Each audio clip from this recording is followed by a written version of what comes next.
palabra produce vida, Señor, en los corazones. Gracias porque tú estás hoy aquí. Señor, háblanos hoy a cada uno de los que estamos en este lugar,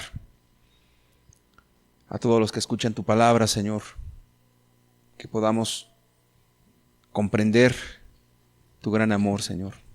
En el nombre de Jesús. Amén.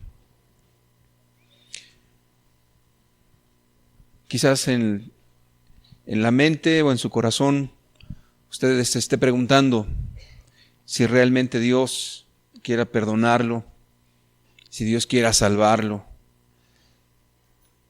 Creo que la respuesta está en la Escritura. Vamos a leer la Biblia, por favor, en el libro de Lucas capítulo 17. Lucas 17, versículo 11, nos dice: Yendo Jesús a Jerusalén, pasaba entre Samaria y Galilea.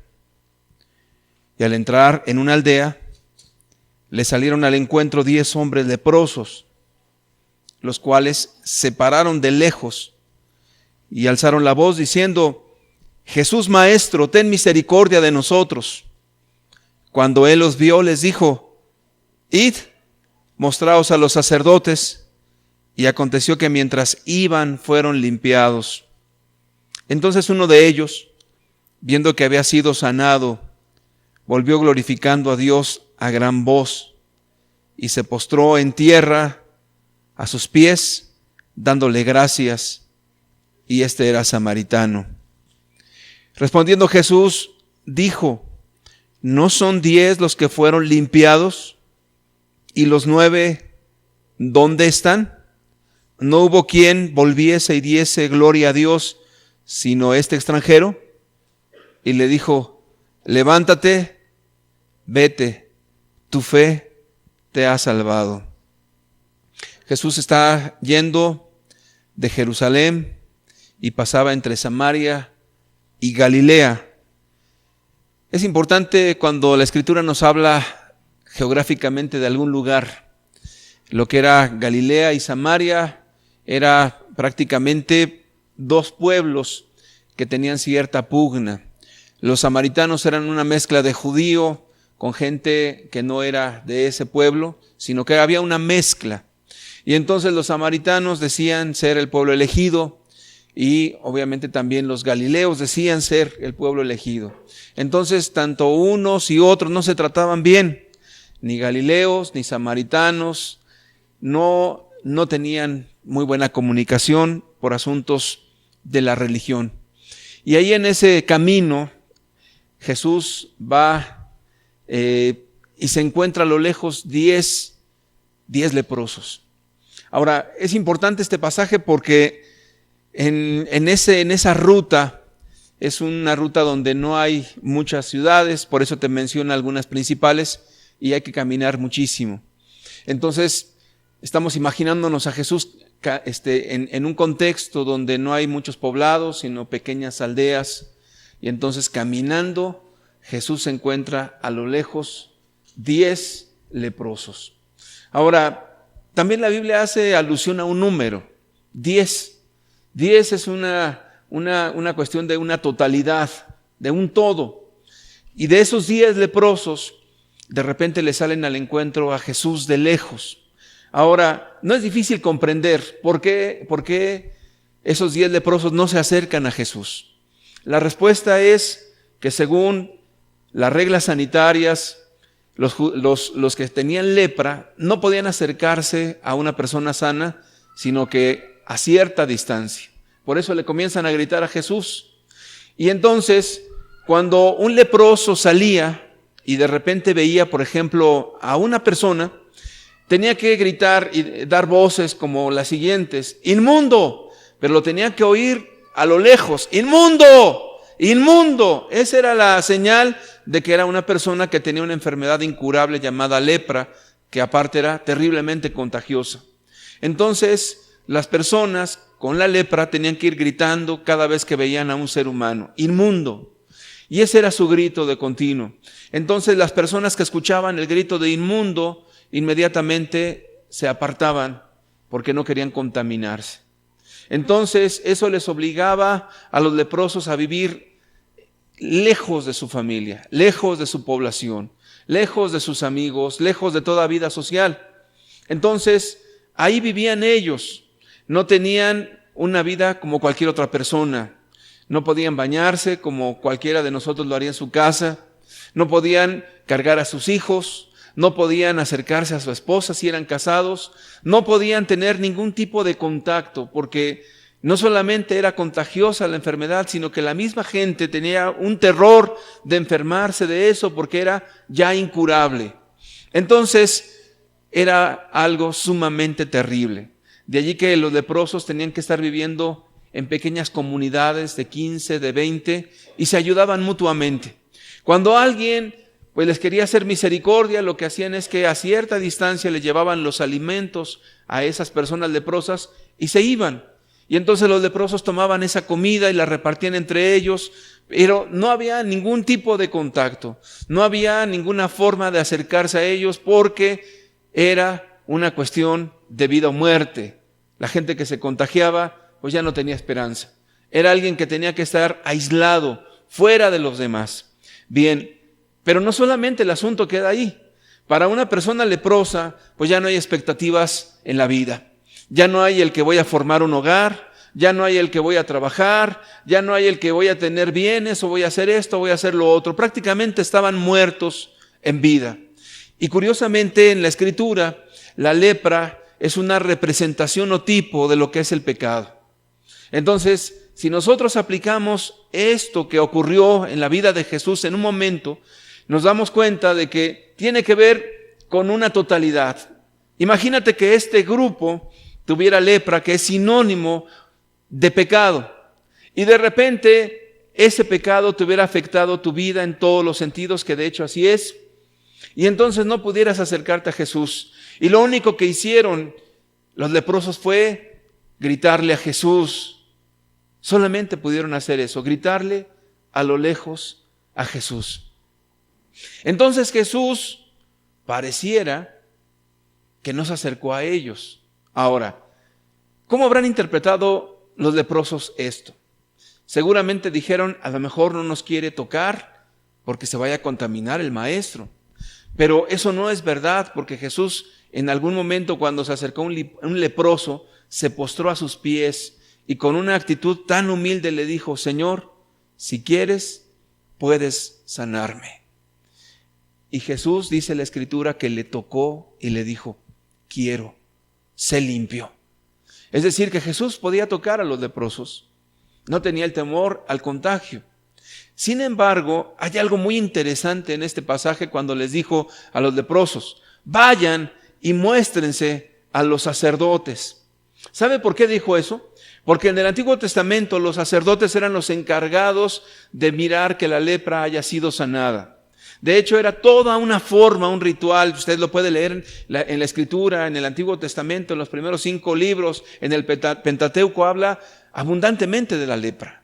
De tal manera que los sacerdotes tenían que ir inclusive a checar las casas o las tiendas donde la gente vivía para ver si había lepra. Y también cuando aparecía alguna mancha en la piel, el sacerdote los aislaba y los estaba viendo una vez y otra vez hasta que los declaraba limpios o los declaraba inmundos. Y si el sacerdote los declaraba inmundos, las personas tenían que apartarse completamente y ya no podían tener ese contacto con los demás. Entonces, cuando Jesús dijo, vayan y muéstrense con los sacerdotes, está haciendo alusión precisamente a todo lo que se realizaba en el Antiguo Testamento respecto a la ley de la lepra. Entonces ellos inmediatamente fueron a donde estaban los sacerdotes. Pero la pregunta era, ¿pero por qué van si finalmente todavía estaban infectados de lepra? Bueno, en el camino fueron sanados. Lo primero que debemos de entender de este pasaje es que Jesús estaba probando la fe de esos 10 leprosos. Porque bien pudieron haber dicho, bueno, yo me voy a acercar a Jesús y yo quiero que toque mi carne y sea sanada. Quiero que toque mi cuerpo y quiero sentir el poder de Dios. Sin embargo, obedecieron a la palabra de Jesús y fueron a mostrarse a los sacerdotes conforme a la ley del Antiguo Testamento de la lepra. Y van esos 10 leprosos. Pero la Escritura nos dice que en el mismo camino, cuando van a mostrarse los sacerdotes, comienza a actuar un milagro en la vida de las personas. Comienzan a ser sanados de la lepra. Ahora, hay un principio espiritual muy importante. Cada vez que tú obedeces la palabra de Dios, es un acto de fe. Porque si Dios nos llama al arrepentimiento, es un acto de fe. Si Dios nos llama a restituir, es un acto de fe. Si Dios nos llama a hacer y vivir una vida santa, es un acto de fe. Y al tener esa actitud de creerle a Dios, de que al arrepentirnos, al restituir y al vivir una vida santa, Dios nos va a prosperar en el sentido espiritual de la palabra y nos va a ayudar en nuestra vida cotidiana, en todo lo que vivimos como seres humanos, con nuestra familia, nuestro trabajo y todo lo que realizamos. Es un acto de fe realmente. Entonces ellos, al creer a Jesús, lo que les dijo, id y mostraos a los sacerdotes, en el camino fueron sanados. Qué interesante, fueron sanados esos 10 leprosos. No fueron sanados 9, ni 8, ni 7, ni 6. Fueron sanados los 10, porque los 10 en el acto tuvieron un corazón lleno de fe. Le creyeron a Dios. Bien, pero el pasaje no queda allí. Hay algo todavía que sorprende más. Cuando los leprosos se vieron sanados, imagínate, yo creo que se llenaron de gozo. Yo me imagino que iban gritando en el camino. Yo creo que no creían lo que estaban viendo, porque una persona que tiene lepra, prácticamente su carne está podrida y luego se les caen hasta pedazos de piel. Entonces imagínate que de repente toda su piel, toda su carne se restauró. Yo creo que muchos de ellos dijeron, ahora sí ya puedo regresar con mi esposa. Ahora sí ya puedo regresar con mis hijos. Ahora sí ya puedo tener una vida normal. Ahora sí ya puedo hacer esto, lo otro y aquello. Ya puedo esto y muchas otras cosas más. Pero ¿sabes qué? Efectivamente ellos corrieron tras lo que había en sus corazones. ¿Cuántos de nosotros, al acercarnos a Dios, tenemos muchas cosas que por la cuestión del pecado han sido afectadas? Probablemente nuestra relación familiar, por las amarguras, los resentimientos, el mal carácter, las malas palabras, las heridas y todo lo que en nuestra alma hay o hubo. De repente nos damos cuenta, pero se puede sanar la herida de la cuestión familiar, de la relación entre los hijos y los padres. Se puede haber un cambio. Y entonces la persona, al darse cuenta de ese cambio, dice, pues caray, yo sí puedo vivir una vida en paz con mi esposo o con mi esposa. Ahora imagínate que Dios te sana. Tienes una enfermedad incurable. A lo mejor el cáncer, a lo mejor el SIDA, o a lo mejor cualquier enfermedad que no la pueda curar hombre alguno ni medicina alguna en la tierra, y fuera sanado. Y que de repente en esa sanidad milagrosa, de repente dijeras, estoy sano, ya no tengo cirrosis, era alcohólico, pero ya no tengo cirrosis, ya no tengo ninguna de esas enfermedades incurables.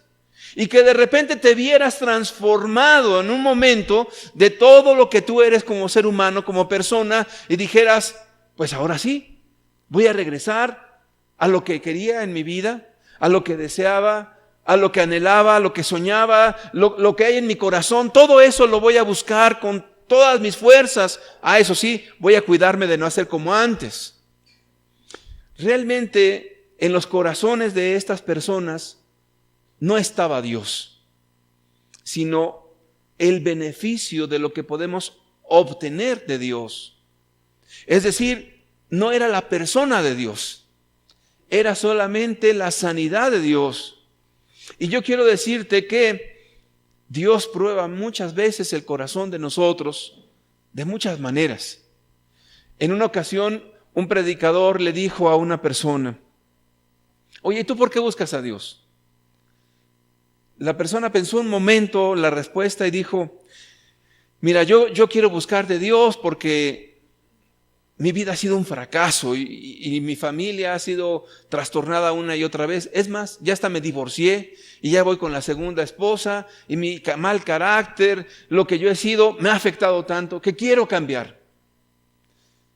Y le dijo el predicador, oye, ¿y si eso no estuviera? si no tuvieras consecuencias por tus pecados? ¿Buscarías de Dios?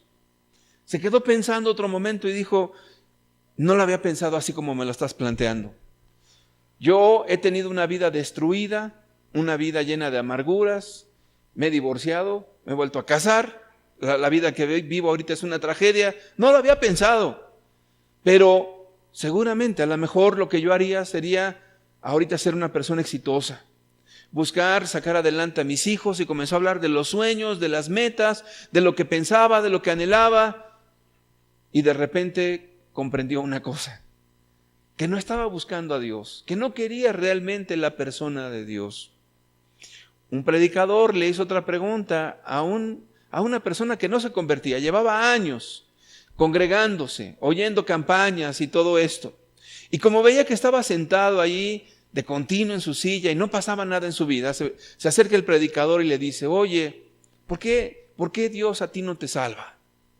Entonces la persona dijo, no sé, yo creo que Dios algo ha de ver en mí que no me salva. Y entonces le pregunta, ¿pero tú por qué buscas a Dios? Inmediatamente la persona, sin vacilar, dice, es que ¿sabes qué? Desde que yo sé en la Biblia que hay un juicio venidero, que hay una condenación eterna, que hay un castigo y que hay todo tipo de tormentos por cuestiones del infierno, no quiero ir a ese lugar. Pero también he leído en la Escritura que hay un cielo después de la muerte, un lugar de descanso, una vida de reposo, una vida de bendición. Eso es lo que quiero.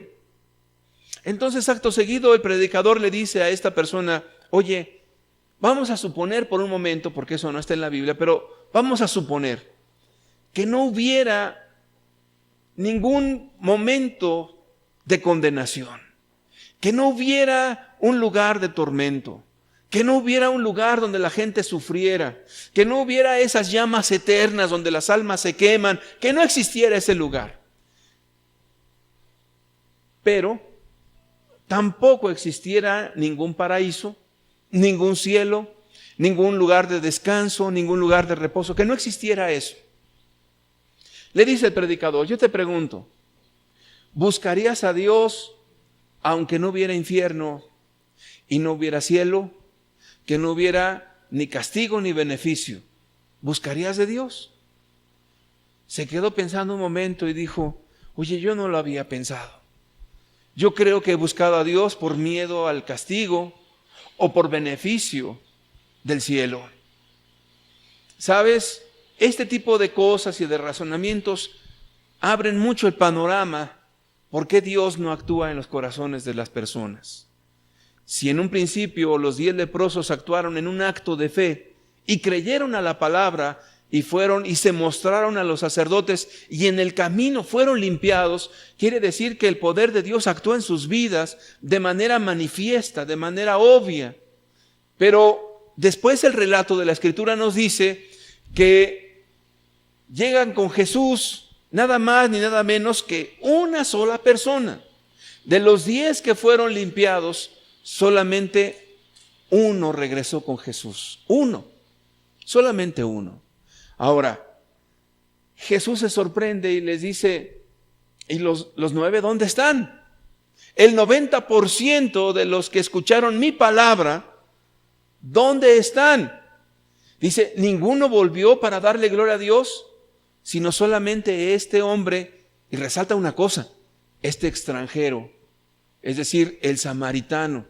¿Quién era el samaritano? El samaritano era el gentil, mezcla de judío con una persona gentil, alguien que no tenía un conocimiento de las Escrituras profundo, alguien que no tenía las tradiciones judaicas, alguien, en otras palabras, que estaba en ignorancia de muchas cosas, pero que su corazón latía por algo. Se fue con Jesús y no cesaba de darle gracias por lo que había hecho en su vida. No sé si me estás comprendiendo. Este hombre realmente quería a Jesús. No por el cielo, no por el miedo al castigo, sino porque realmente estaba muy agradecido con Jesús. Y aquí es precisamente cuando los corazones nuestros son puestos a prueba delante de Dios. Yo quiero preguntarte el día de hoy,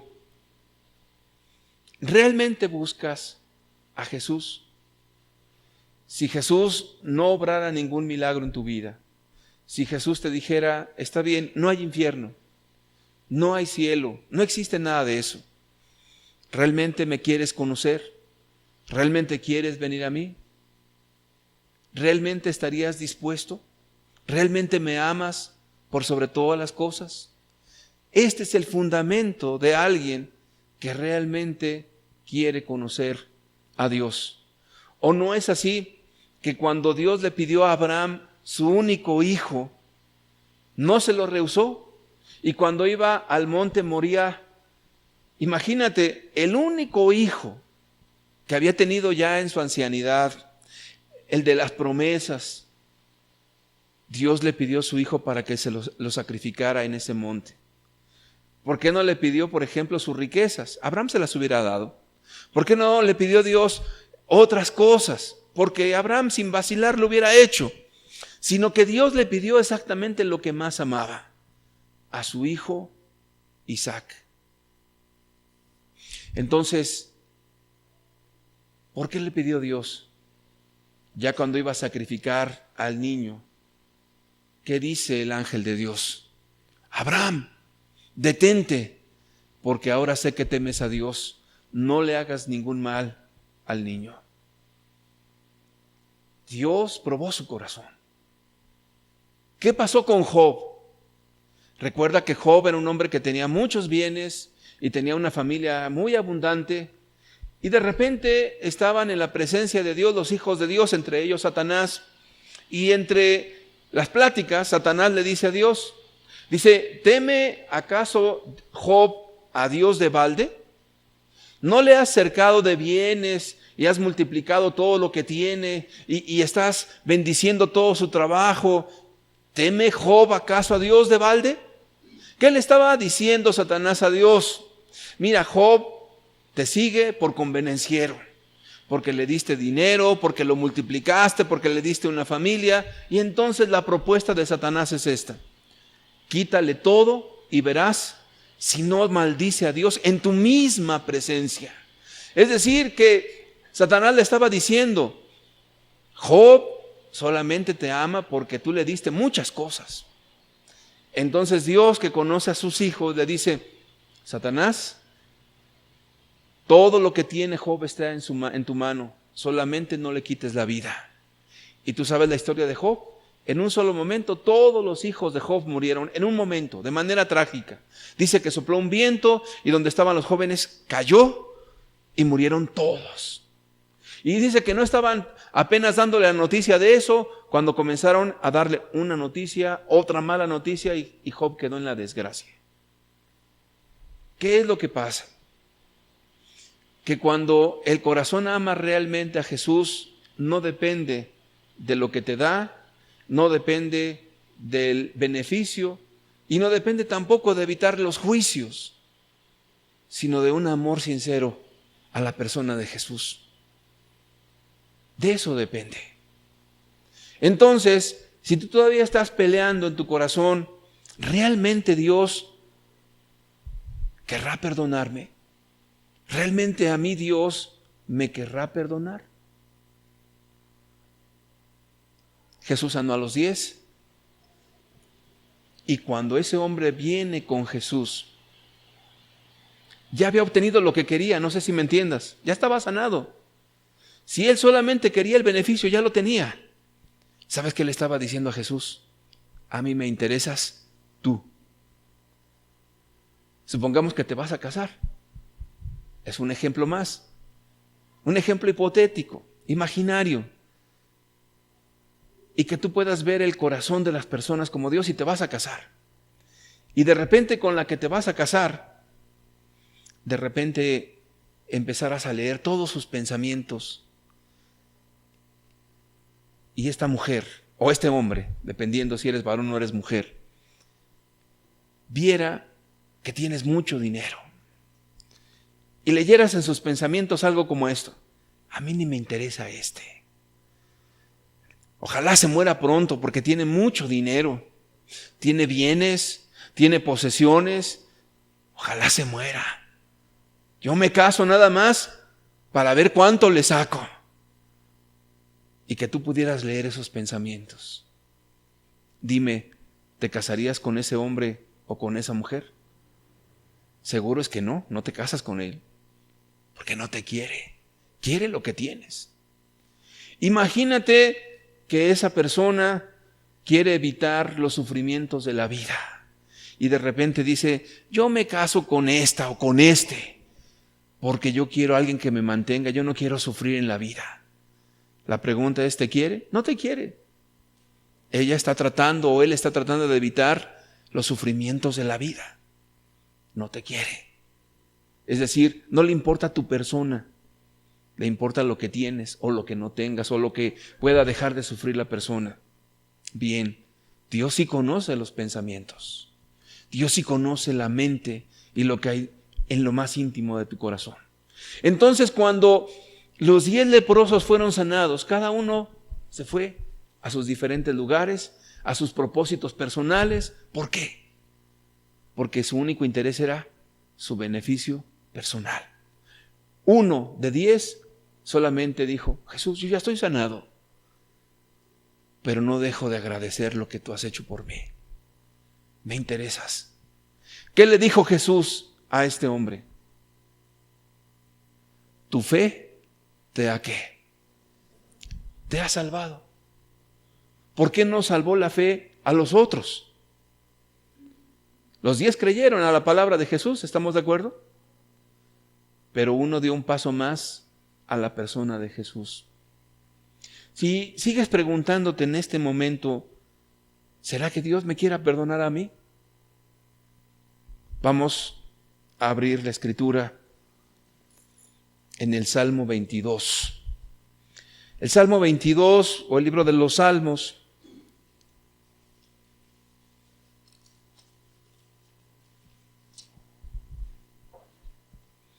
fueron escritos aproximadamente 1017 años antes de Cristo. Vuelvo a decirle el dato. El libro de los Salmos fueron escritos 1017 años antes de que naciera el Mesías. El Salmo 22, que es un salmo de David, nos refleja lo que está viviendo Jesús en la cruz. Si alguno de ustedes se preguntara en su mente, en su corazón, ¿qué habrá sentido Jesús en la cruz?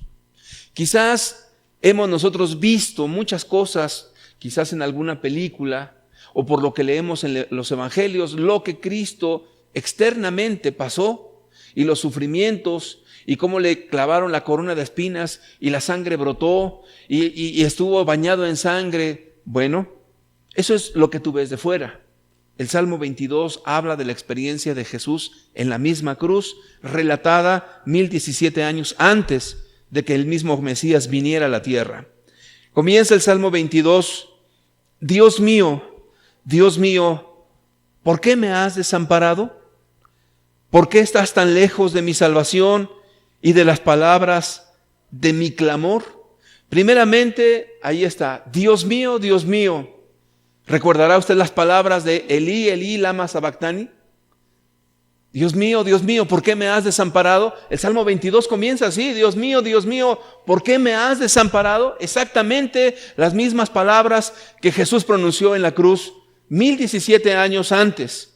Y luego dice, ¿por qué estás tan lejos de mi salvación y de las palabras de mi boca? ¿Por qué cree usted eso? Jesús está experimentando la separación de Dios, del Padre, de la salvación, de la bendición, de la gloria.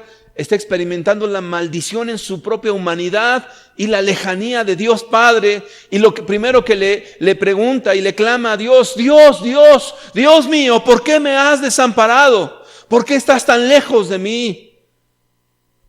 Él sintió estar infinitamente lejos de Dios. ¿Cómo puedes tú comparar esto en tu vida?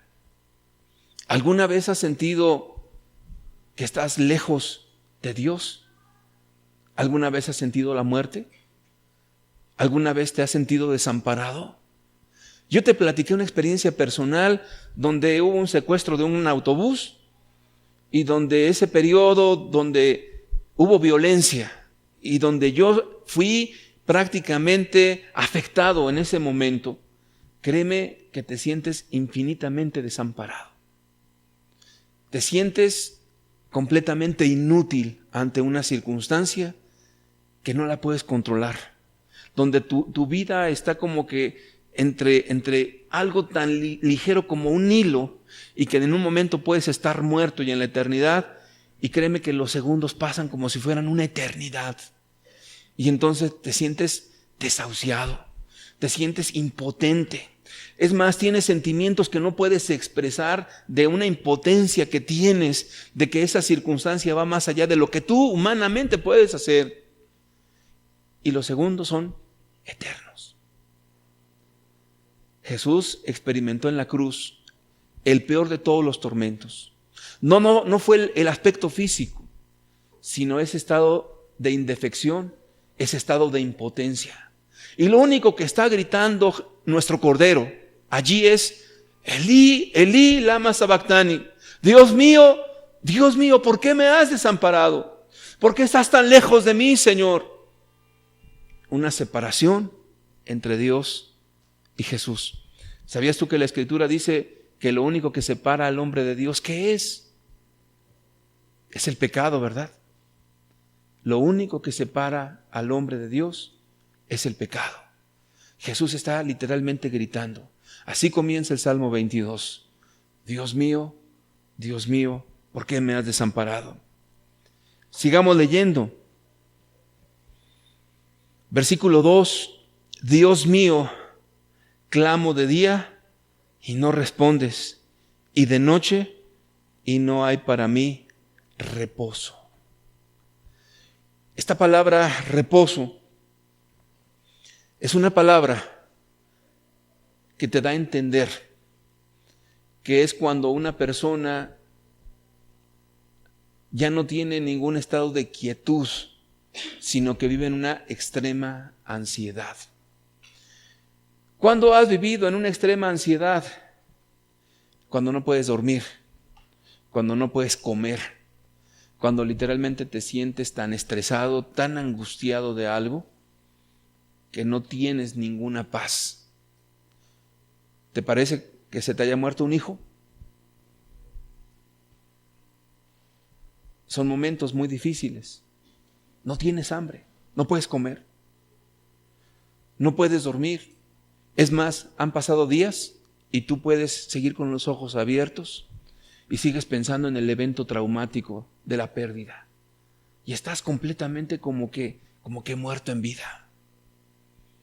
Bueno, Jesús estuvo experimentando esos momentos de angustia continua, una y otra vez. Pero no solamente desde el momento que estuvo en la cruz, que fueron horas, sino cuando estuvo ahí en el huerto de Getsemaní. No sé si usted recuerda que cuando estaba Jesús, le dijo a sus discípulos, abriendo su corazón, les dijo: mi alma está angustiada hasta la muerte. Venid y oren conmigo, les decía a sus amigos. Mi alma está angustiada hasta la muerte. Y entonces estaba orando Jesús y dice ahí la Escritura con todas sus letras, que estaba en un estado de tal angustia que al estar rogándole a Dios, dice la Escritura que de su cabeza corrían como grandes gotas de sangre. ¿Sabes qué es eso? Que la presión sanguínea era tanta por la presión y la angustia que estaba experimentando, que la sangre, los vasos capilares que hay en las venas se reventaron con la presión que tenía. Y el sudor mezclado con sangre eran como grandes gotas de sangre. Es decir, que Jesús experimentó una angustia tal que sentía prácticamente morir. Es como si tú estuvieras viendo a tu hijo que lo están matando y tú lo estuvieras viendo. Eso te pone en un estado de estrés que no puedes con eso. Algunos se desmayan. Jesús estuvo soportando y dice la Escritura que vino un ángel para fortalecerlo. Momentos de mucha angustia. Entonces lo que Jesús experimentó en su corazón fue tiempo de angustia, de dolor, donde no pudo tener reposo en ningún sentido. Ni todos los problemas que tú tengas se compararán con esto. Piensa por un momento. A lo mejor has tenido estrés por las deudas que tienes y que te han cobrado, por los problemas que tuviste con la familia, o la mala noticia que te dieron, o la pérdida que tuviste de algún familiar. Eso te puso en mucha angustia. Bueno, pon eso que tú experimentaste y multiplícalo por 100. Jesús experimentó en su humanidad una angustia que le quitó todo reposo de sí. Sigamos leyendo. En el versículo 3, como que Jesús mismo está como que diciéndose algo a sí mismo. Y le está diciendo algo a Dios. Pero tú eres santo.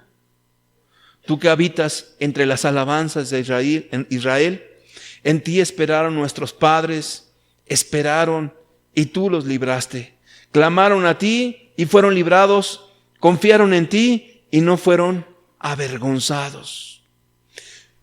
Nota una cosa, la Escritura, Jesús le dice a Dios, pero tú eres santo. ¿Por qué le está diciendo Jesús eso a Dios? La Escritura nos dice que Jesús es 3 veces santo y que los querubines, cuando se destapan con sus alas y miran a Dios, dicen, santo, santo, santo. La tierra está llena de tu gloria. Es decir, que la naturaleza de Dios es santa, y santo es sin maldad, limpio, de intenciones puras. Y entonces, ¿por qué Jesús le está diciendo al Padre, pero tú eres santo? Porque Él mismo estaba cargando en su humanidad toda la pudrición del pecado y de las faltas que tú tenías, y por eso Él se sintió alejado, y en ese mismo infierno que estaba experimentando Jesús, estaba clamándole al Padre, diciéndole, Señor, Señor, ¿por qué me has desamparado? Señor, ¿por qué estás tan lejos de mi clamor? ¿Por qué no escuchas mis oraciones? Porque Dios cargó en Él el pecado del hombre. Porque Dios cargó en Jesús tu pecado y el mío. Y entonces Jesús como que concluye, tú eres santo. Y luego Jesús comienza a recordar a los padres. ¿A qué padres? A los patriarcas, a los judíos.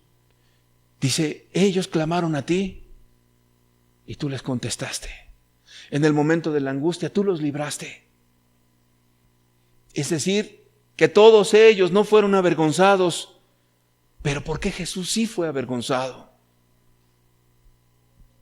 Por nuestra falta, por nuestro pecado.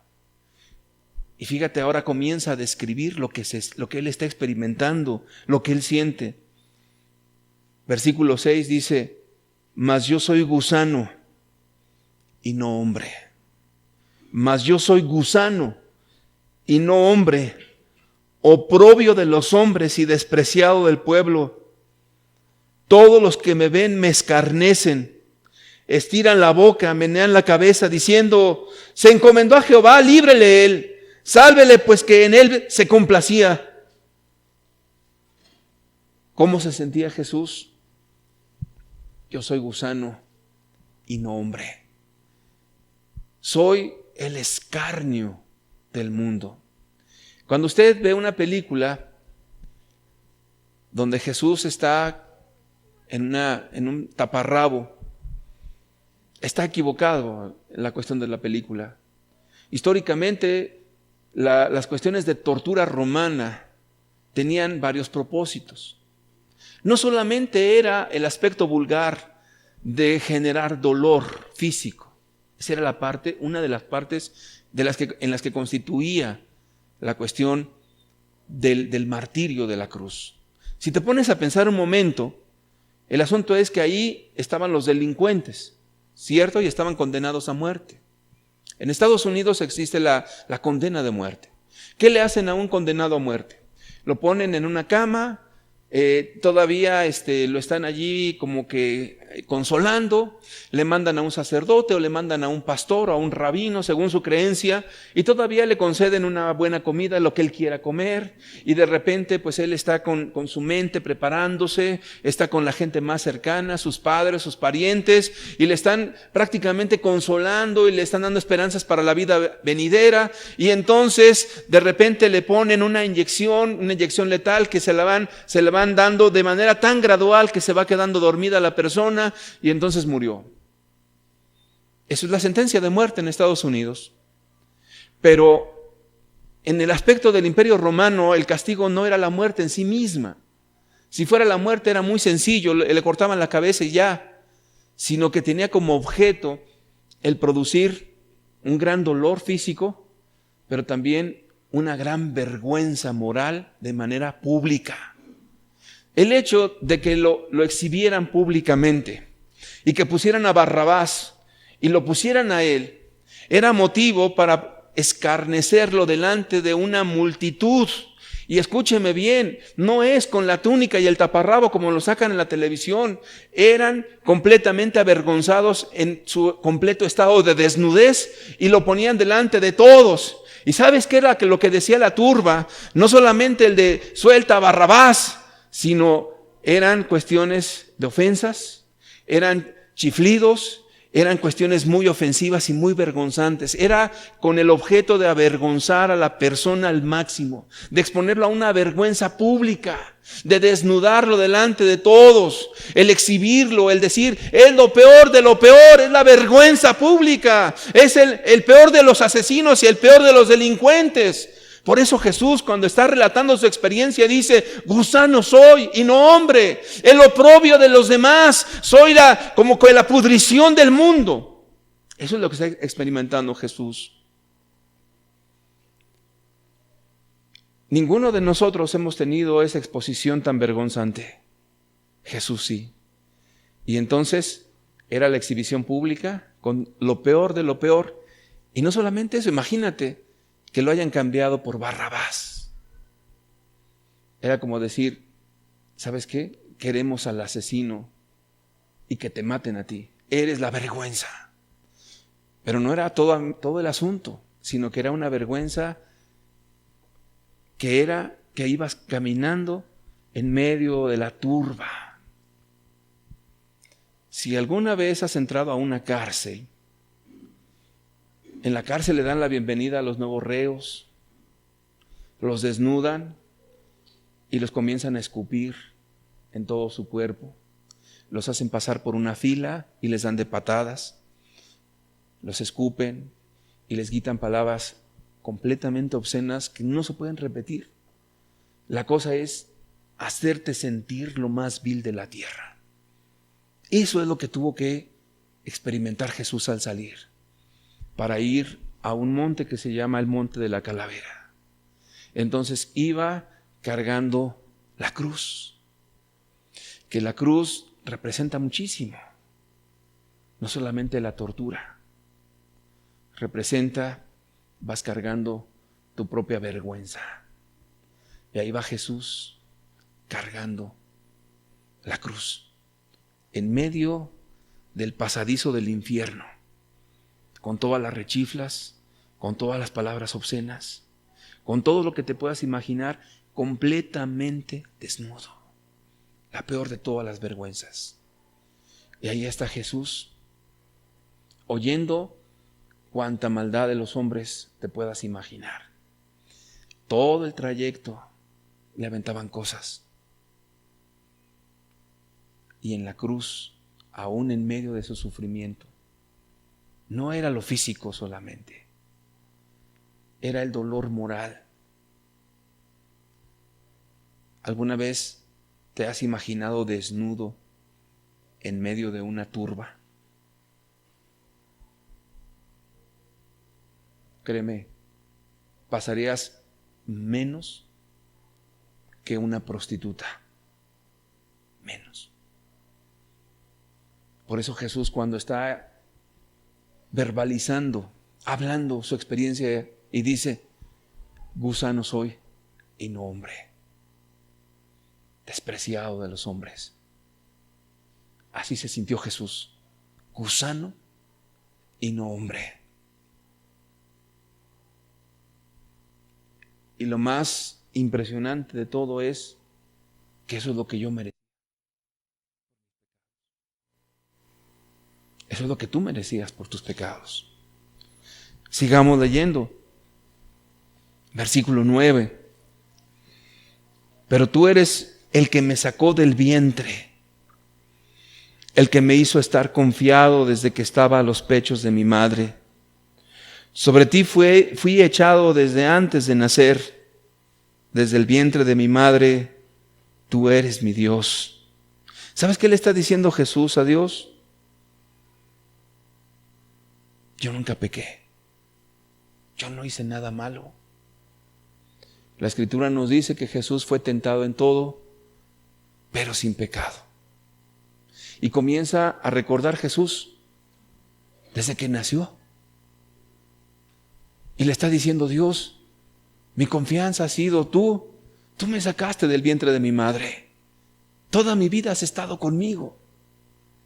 Es decir, que le está diciendo a Dios: Señor, ¿por qué estoy en esta angustia? Sigamos leyendo. Versículo 11. No te alejes de mí, porque la angustia está cerca, porque no hay quien ayude. Versículo 11, te lo vuelvo a repetir.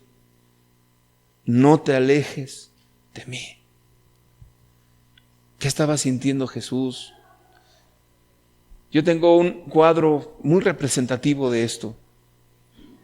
Cuando llevé por primera vez a mi hija, la mayor, a la escuela, no se soltaba de mí y estaba llorando. Créeme que me partía el corazón dejar a mi hija en un lugar. Me dolió el corazón ver a mi hija. El verla llorar y que se aferraba a mí. Exactamente, Jesús se está aferrando al Padre. No te alejes de mí. ¿Qué le está pidiendo con grande clamor a Dios? No te alejes, no te vayas, no me dejes en esta angustia, no me dejes porque me siento solo, no hay quien me ayude, no hay quien me ampare, no hay quien vea por mí, no hay quien pueda ayudarme en nada. Créeme que la soledad, la angustia que Jesús estaba experimentando era infinitamente grande. Versículo 12. Me han rodeado muchos toros. Fuertes toros de Basán me han cercado. Abrieron sobre mí su boca como león rapaz y rugiente.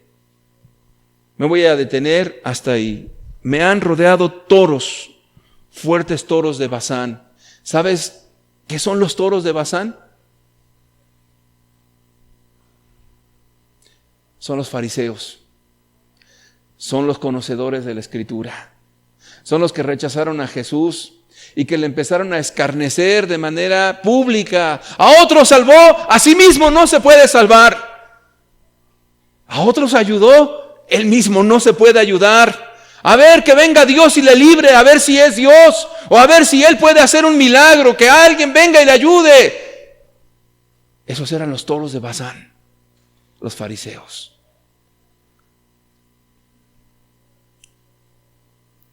¿Por qué está nombrando los toros de Basán? Es una metáfora. ¿Alguna vez has visto a los toros cómo arremeten con fuerza uno contra otro?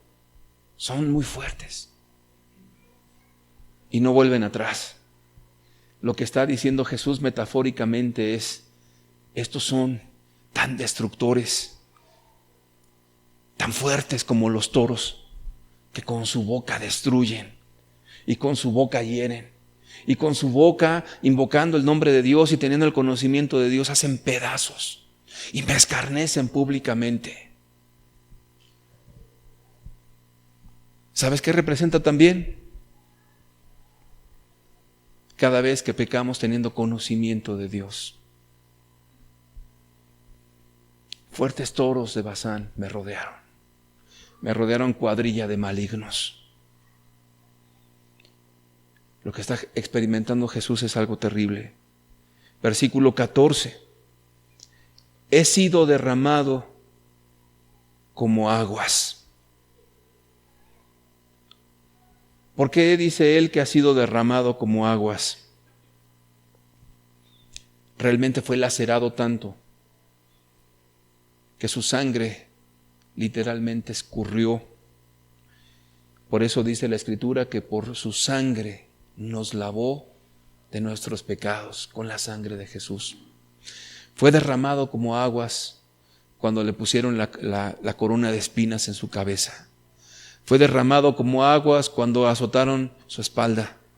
Fue derramado como agua cuando traspasaron su costado. Usted recordará que venía el tiempo de la Pascua judía y no querían que hubiese criminales colgados ahí en la cruz. Entonces venían los soldados para dar el tiro de gracia. Entonces se acercaron a Jesús y le traspasaron con una lanza el costado.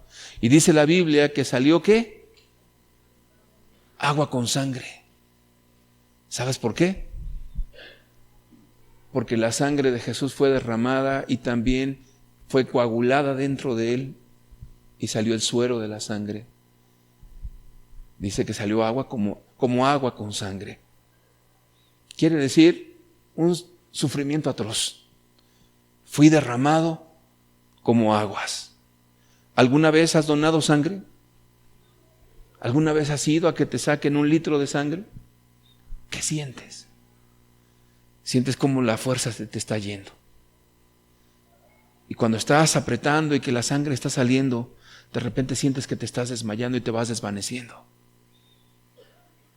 Jesús no derramó 1 litro de sangre.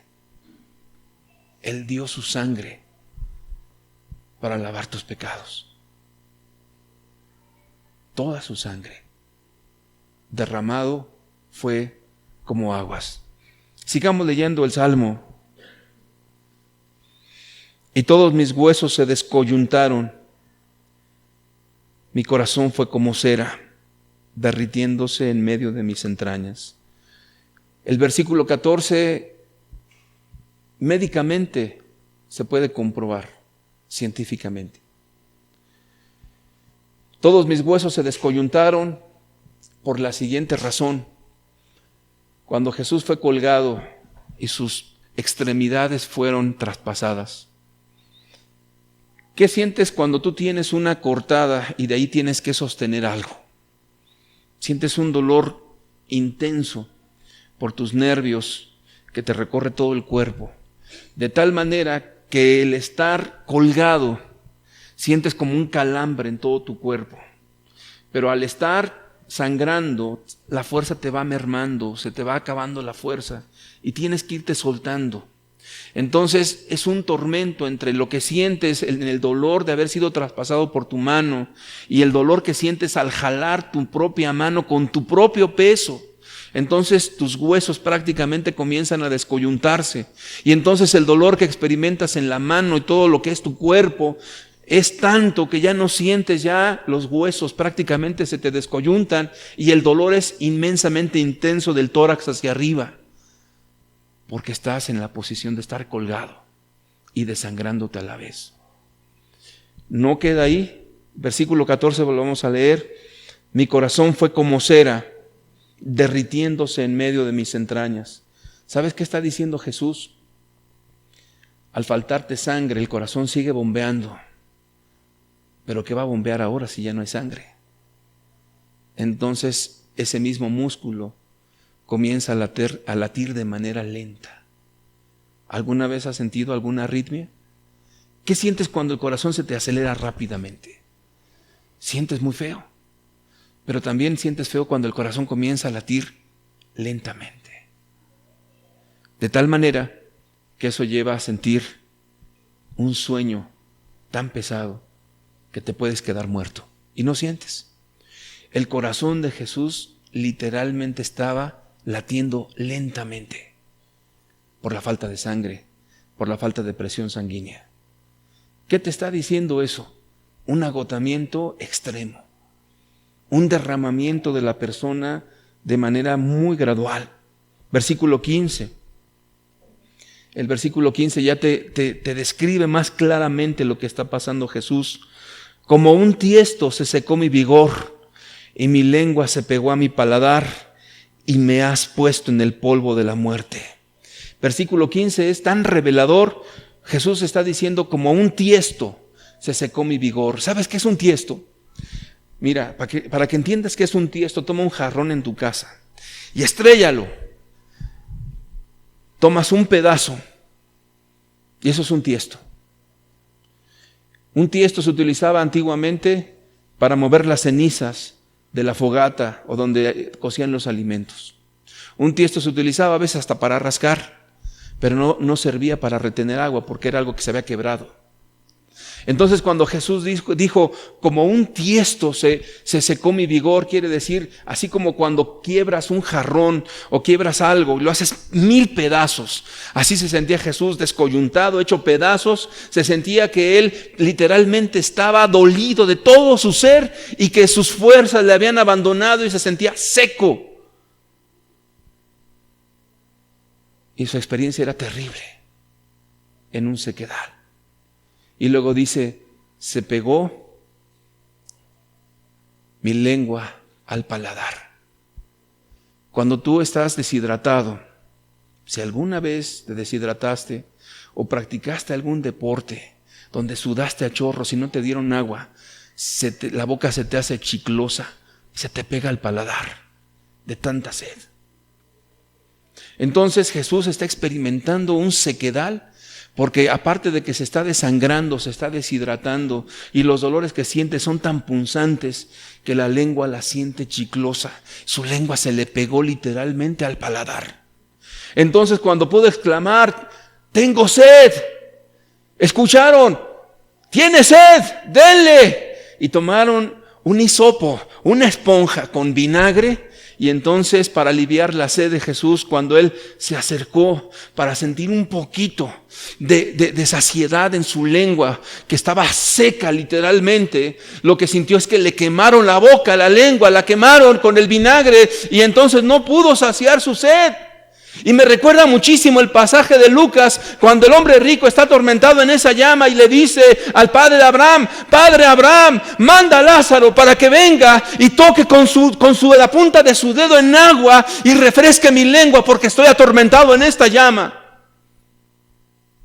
Y el padre Abraham le dijo, no se puede pasar porque hay una simiente entre ustedes y nosotros. En el paraíso de Dios y el infierno de Dios, tanto unos y otros se pueden ver. Y los que están en el infierno están atormentados y tienen sed, pero no pueden saciar su sed. Jesús, cuando quiso que se remojara su lengua un poco en agua, lo quemaron. De allí hay muchas inferencias que sacan del infierno. Dicen, por ejemplo, en la Divina Comedia de Dante Alighieri, el italiano que escribió esta comedia, toma de estos principios teológicos algo. Dice que en el infierno las personas todavía tienen pasiones pecaminosas. Pero entonces, al tener esas pasiones y esos deseos intensos, como en la cruz Jesús quiso saciar su sed, y de repente le acercaron vinagre y lo quemaron. Dice que en el infierno mucha gente va a querer también satisfacer sus deseos impuros, pero no van a poder y van a ser atormentados. No van a poder. Allí el maldiciente con su lengua va a querer maldecir a Dios y va a querer maldecir al mundo entero y a toda la gente, pero esas mismas palabras le van a quemar su lengua, sus mismas entrañas. Jesús, a estas alturas, literalmente estaba experimentando el mismo infierno. Sigamos leyendo. Versículo 16. Porque perros me han rodeado. Me ha cercado cuadrilla de malignos. Horadaron mis manos y mis pies. ¿A qué perros se está refiriendo Jesús? La Escritura habla de los perros. Los perros son aquellos que emprendieron el camino de Dios y se volvieron atrás. Y dice, les ha acontecido como el verdadero proverbio, así como el perro vuelve a su vómito y la puerca lavada a revolcarse, así es el que vuelve atrás. Si has visto alguna vez que un perro vomita y se vuelve a tragar su vómito, bueno, toma esta metáfora la Escritura para representar a una persona que en algún momento tomó la decisión de buscar a Dios y se volvió atrás. Y lo compara con un perro que al vomitar algo se lo vuelve a tragar. Entonces, allí, cuando estaba en la cruz, estaban muchos perros. Había muchos. Acuérdese que en Juan 6:66 dice que al oír la palabra de Jesús dijeron, dura es esta palabra, ¿quién la puede oír? Y desde aquel entonces dice que muchos ya no andaban con Jesús. Y entonces Jesús les dice a sus discípulos, ¿queréis acaso oíros también vosotros? Y Pedro contesta, Señor, ¿a quién iremos si solo tú tienes palabras de vida eterna? Ya había muchos perros, ya había muchos que volvieron atrás. Y estaban allí esos perros, probablemente diciéndole, nosotros sabíamos que eras un impostor, estás en la cruz como un criminal. Tus palabras no son ciertas. Y Jesús dice, ¿horadaron mis manos? Jesús está volteándose a ver sus manos sangrando. ¿Horadaron mis manos y mis pies? ¿Alguna vez te has traspasado la mano con algo y comienzas a ver tu mano cómo sangra? Jesús estaba viéndose sus manos. Horadaron mis manos y mis pies. Fíjate lo que dice más adelante.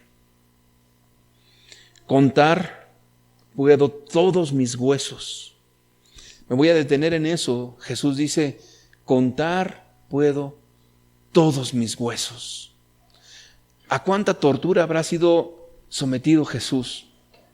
Que literalmente su estómago se pegó con su espalda y entonces la piel le dejaba ver todos los huesos a Jesús. Estaba flaco, estaba prácticamente hecho huesos. Y Jesús dijo, contar puedo todos mis huesos. Literalmente Jesús estaba observando todos sus huesos, cómo estaban pegados a su piel.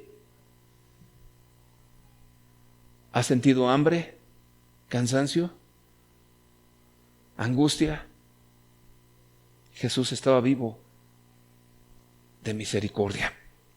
Contar puedo todos mis huesos. Y luego dice Jesús, entre tanto, ellos me miran y me observan. Usa dos palabras el Salmo, mirar y observar. ¿Por qué usa dos palabras el Salmo? Porque algunos solamente lo volteaban a ver y decían, miserable criminal, qué bueno que murió, y seguían caminando. Eso era, ellos me miran. Y decía, otros me observan. ¿Qué quiere decir? Que se paraban enfrente de la cruz y comenzaban a observar a Jesús y meneaban la cabeza. Miradas de reprobación, miradas de compasión también y miradas de odio. Completamente desnudo Jesús. Y luego dice, repartieron entre sí mis vestidos y sobre mi ropa echaron suertes. ¿Cuáles fueron los vestidos? No estamos hablando de la desnudez de Jesús. Pues era la ropa del escarnio. Le pusieron una túnica, una capa, pues para que me entiendas. Porque esa capa la utilizaban los reyes. Y entonces, como le decían, Él es el rey de los judíos, le pusieron una capa. La quitan y como era de una sola pieza, es decir, corriente, entonces los soldados dijeron, ¿de quién se va a quedar esto? Y entonces comenzaron a echar suertes para ver quién se quedaba con la túnica para no cortarla. Jesús está viendo todo eso. Repartieron entre sí mis vestidos y sobre mi ropa echaron suertes. Mas tú, Jehová, no te alejes. Fortaleza mía, apresúrate a socorrerme. Libra de la espada mi alma, del poder del perro mi vida. Sálvame de la boca del león, líbrame de los cuernos de los búfalos. Anunciaré tu nombre a mis hermanos y en medio de la congregación te alabaré. ¿Qué está diciendo Jesús? ¿A qué hermanos se está refiriendo? A aquellos que iban a creer en Él. Y anunciaré tu nombre, Dios, a mis hermanos en medio de la congregación. Se ha anunciado el Evangelio de Dios en este lugar. La Escritura nos dice que Jesús verá el fruto de su aflicción y quedará satisfecho. Si tú no crees en el amor de Dios para tu vida, yo te pregunto, ¿qué más puede hacer Dios para demostrarte que te ama? Ya no hay nada. Dio hasta el último hálito de vida por tu persona. Jesús te amó hasta la muerte. Si tú no lo crees, ya no hay más que decirte. Voy a pedir que cierres tus ojos.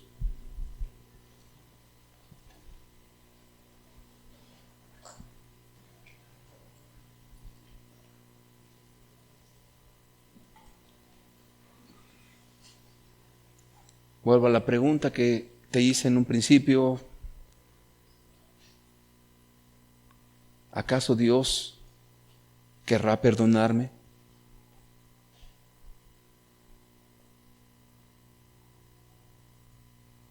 ¿Te has preguntado eso?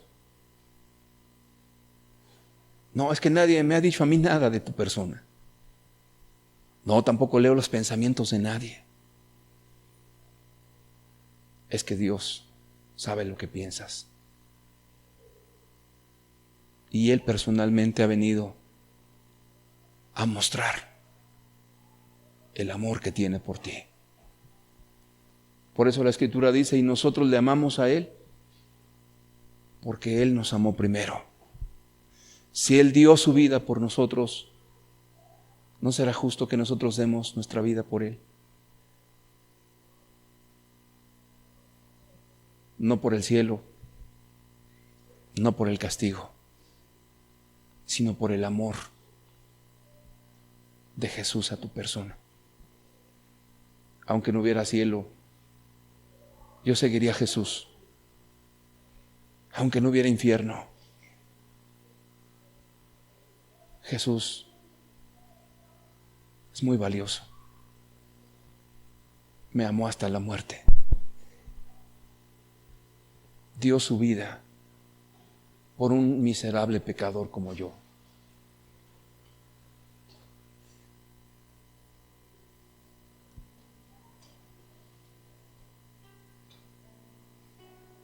No lo merecía. No lo merecía.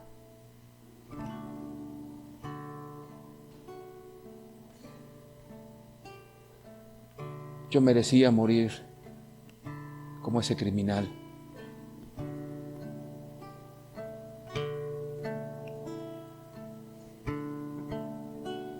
Me quedo sin palabras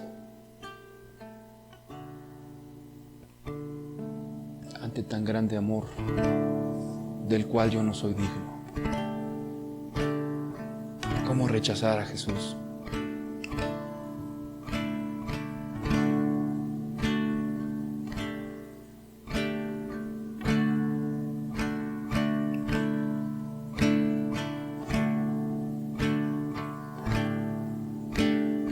Querido amigo, querida amiga,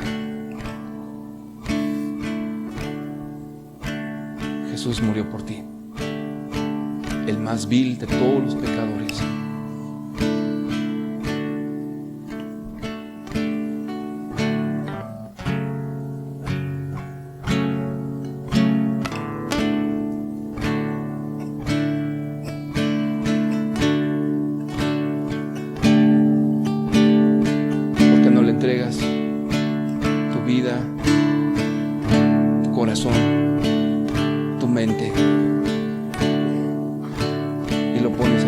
desde la cruz y le dices: Señor, lo que tú sufriste era lo que yo merecía.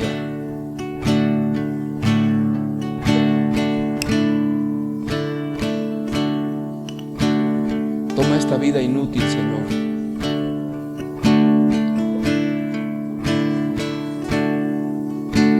Toma esta vida sin valor.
Gracias por tu presencia, Señor.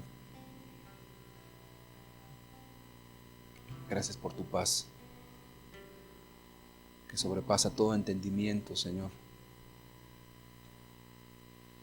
Que no es la paz del mundo, sino la paz tuya, Dios. Bendito seas.